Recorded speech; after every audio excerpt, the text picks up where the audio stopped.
Հարգելի ներկաներ, ողջունում եմ Հայաստանի հանքարդյունաբերական ֆորում 2025-ի մասնակիցներին, արդեն երկրորդ տարին է նման ֆորում կազմակերպվում և սա կարծում եմ շատ լավ հարթակ է, որպեսզի մենք քննարկենք ոլորտի հնարավորությունները և մարտահրավերները։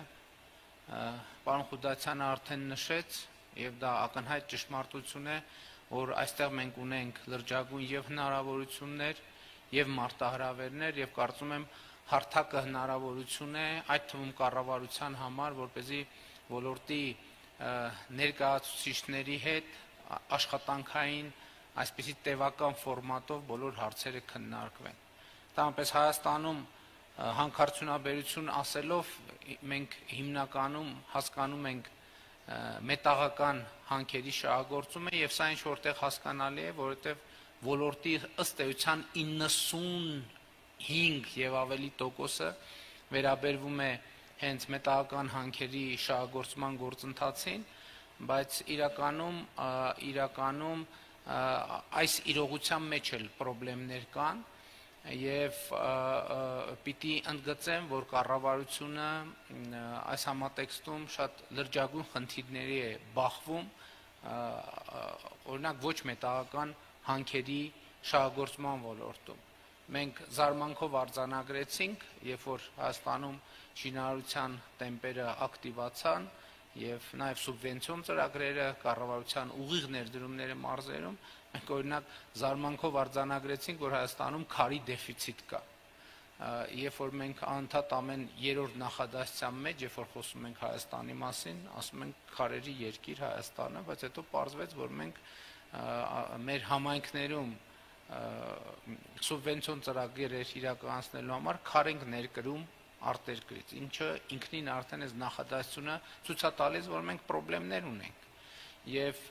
այդ 95%-ը իհարկե ավելացված արժեքի գնի մասով, կշռի մասով գուցե ինչ որտեղ հասկանալի է, բայց ես կարծում եմ, որ մասնավորապես քարի մշակման և արդյունահանման ոլորտում մենք անելիքներ ունենք, որովհետև դա առաջինը մեր տնտեսության պոտենցիալն է և երկրորդը մեր երկրի կոլորիտը մեր երկրում ներկայացնելու հնարավորությունն է, ինչը մենք այդքան էլ լավ չենք անում։ Ես ուզում եմ կիսել մի տպավորություն վերջերս Չինաստան կատարած իմ այցից, ինձ շատ զարմացրեց, որ Չինաստանում շատ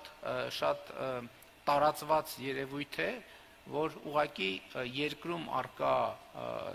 առկա քարերից ուղղակի քարի հուշարձաններ գոյություն ունեն և նրանք շատ գեղեցիկ են և շատ բնակավայրերին կոլորիտ են մատուցում և պարոն Խուդասյանի հետ էինք, ես ասացի, պատկերացրեք մենք ոչ միայն շինարարության համար քար չունենք մեր երկրում, չնայած քարերի երկիր ենք, բայց մեր Հայաստանի 60%-ը երևի տուֆից է պատրաստված, բայց մենք տուֆին մեր հարգանքի տուրքը նորմալ չենք էլ մատուցում և տուֆի արձան կամ մոնումենտ չունենք նույնիսկ և որոշեցինք, որ անպայման առաջիկայում Արթիկ համայնքի հետ մենք այս բացը կլրացնենք և համայնքներում մենք սա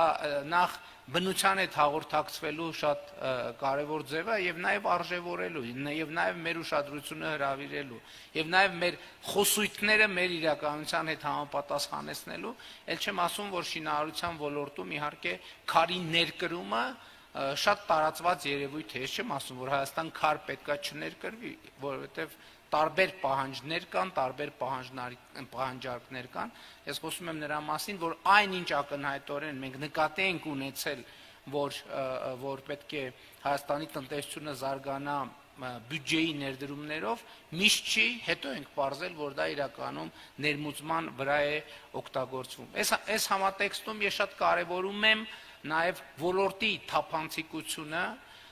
և իհարկե ոլորտի պրոֆեսիոնալությունը, որովհետև նույն քարի ոլորտում ամենատարբեր պատճառներ կան, թե ինչու ենք մենք այսպիսի իրավիճակում։ Այդ պատճառներից մեկը ոչ թափանցիկությունն է և այդտեղ գիտելիքի վրա ներդրումների քչությունը, սակավությունը կամ բացակայությունը և սրան մենք պետք է հատուկ ուշադրություն դարձնենք։ Մենք հսկայական պրոբլեմներ ունենք ավազի արդյունաբերության ոլորտում, որովհետև այս այն ոլորտներից է, որ թափանցիկության լրջագույն խնդիր կա, եւ մենք այդ խնդիրները լուծելու դժվարություններ ունենք, այդ թվում այն պատճառով, երբ որ մենք վճռական քայլերի գնալու տրամադրվածություն ենք ունենում, շինարարության այս ծավալների պատճառով շատ արագ մենք ճնշում ենք զգում շինարարության ոլորտից, որովհետև պարզվում է, որ եթե ամեն ինչ ստանդարտի մեջ տեղավորենք, պարզապես այս գոնե ինչ որ մի բավականին երկար ժամանակ Հայաստանում շինարարությունը կանգնի, որովհետև հենց ավազի ոլորտում ահռելի ստվեր կա, ընդ որում ստվեր, որը ամեն օր մեր փողոցներով եւ մայրուղիներով երթևեկում են, բայց մենք այդ ստվերին հետ առնչվելու ձևերը չենք գտել եւ սա լրջագույն մարտահրավեր է։ Էլ չեմ ասում, որ մենք ստեղ պետական անվտանգության երևույթներ, տարածքային ամբողջականության խախտման խնդիրների հետ ենք առնչվում, եւ որ պարզվում է արագ գետից մենք ավազ արդյունահանելով մեր երկրի տարածքն ենք կրճատում, ոչ թե մենք, այլ նրանք, ովքեր դա անում են, եւ մենք այստեղ էֆեկտիվ հակազդման մեխանիզմներ շատ չունենք։ Ընդհանուր առմամբ ես կարծում եմ, որ ոլորտի մեծագույն խնդիրներից մեկը ոլորտի իմիջն է։ Օբյեկտիվ եւ սուբյեկտիվ պատճառներով այստեղ բազմաթիվ հարցեր են կուտակվել, եւ ես կխնդրեի ֆորումի մասնակիցներին անպայման ուշադրություն դարձնել այս խնդրի վրա։ Պետք է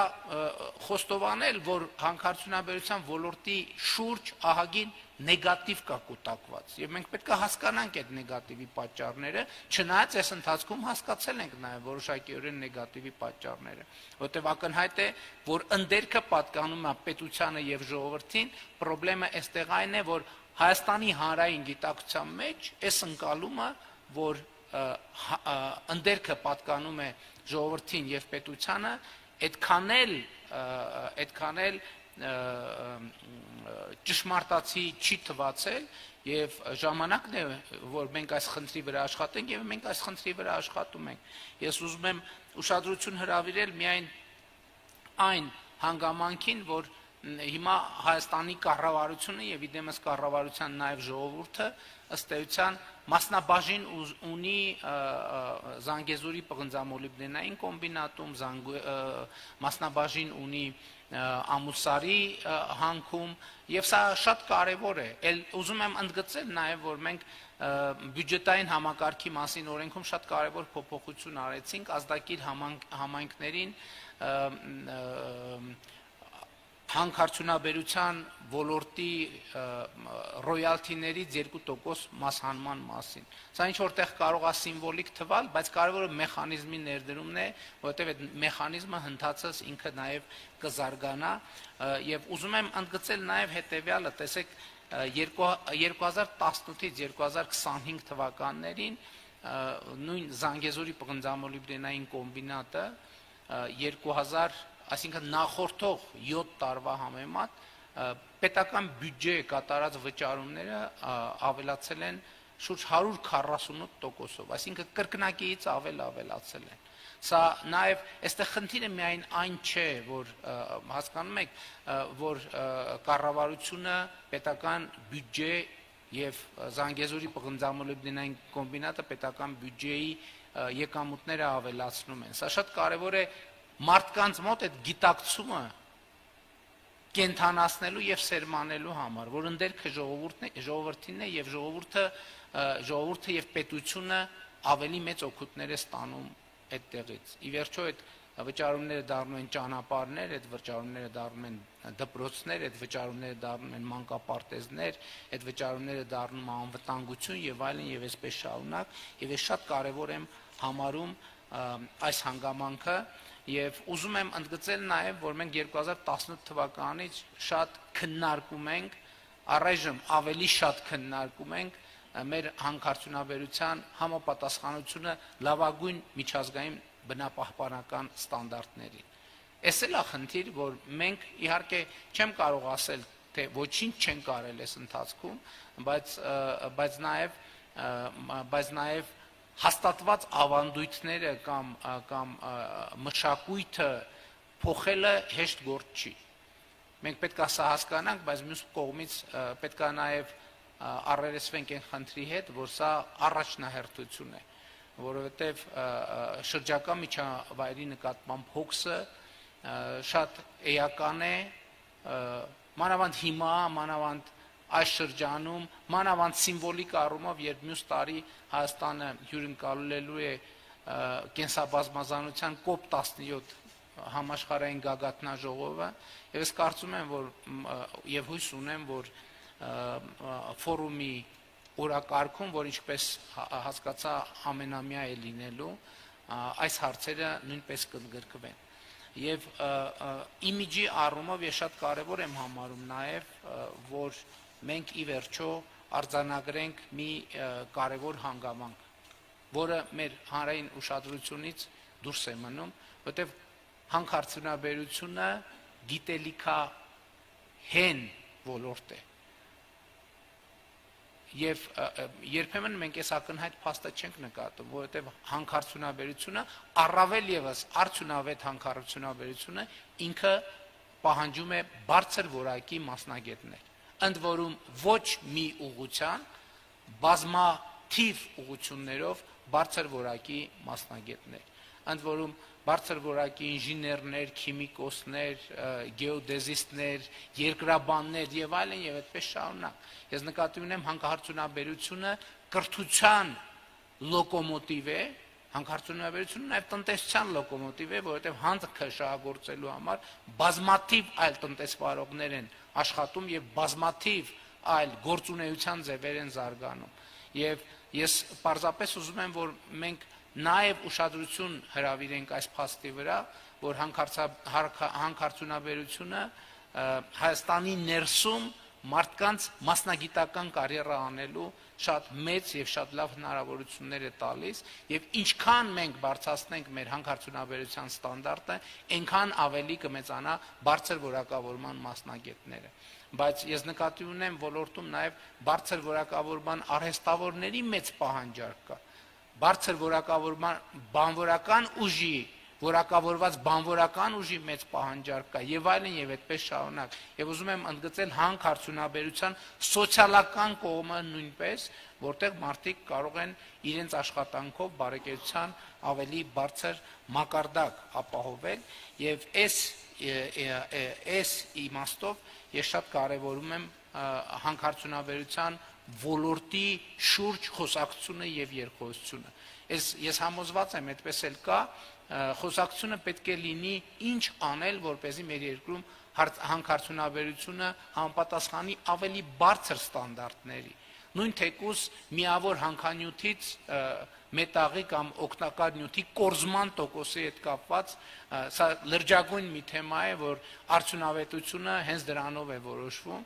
որովհետև մենք ուրիշ խնդիր էլ ունենք։ Ես համոզված եմ, որ տեխնոլոգիաները մի X պահի զարգանալու են նաև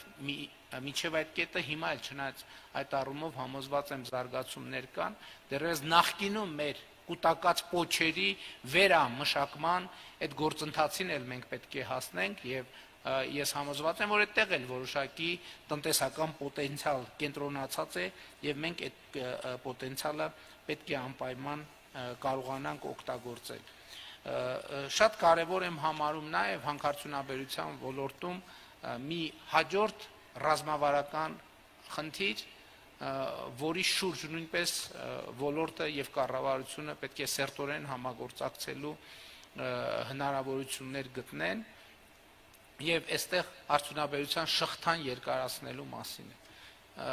Իրականում մեզ համար մեծագույն խնդրեմ է, որ մենք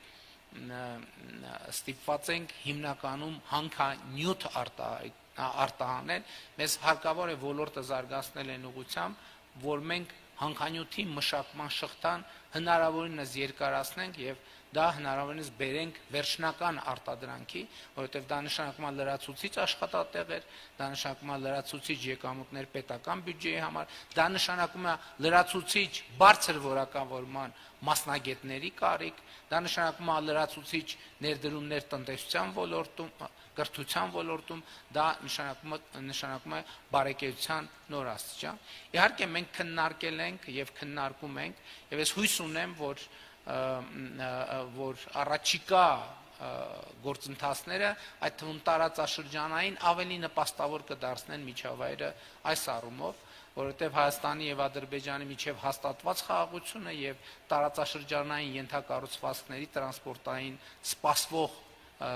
բացումը, որը առաջիկայում անպայման տեղի կունենա, նոր հնարավորություններ է բացելու մեզ համար այս ոլորտում։ Եվ պիտի այստեղ նաև մեր գործընկեր նախարարների ուշադրությունը հրավիրեմ եւ նաև ոլորտի հարգարժան ներկայացուցիչների ուշադրությունը պետք է հրավիրեմ այս խնդրի վրա, որովհետեւ այո,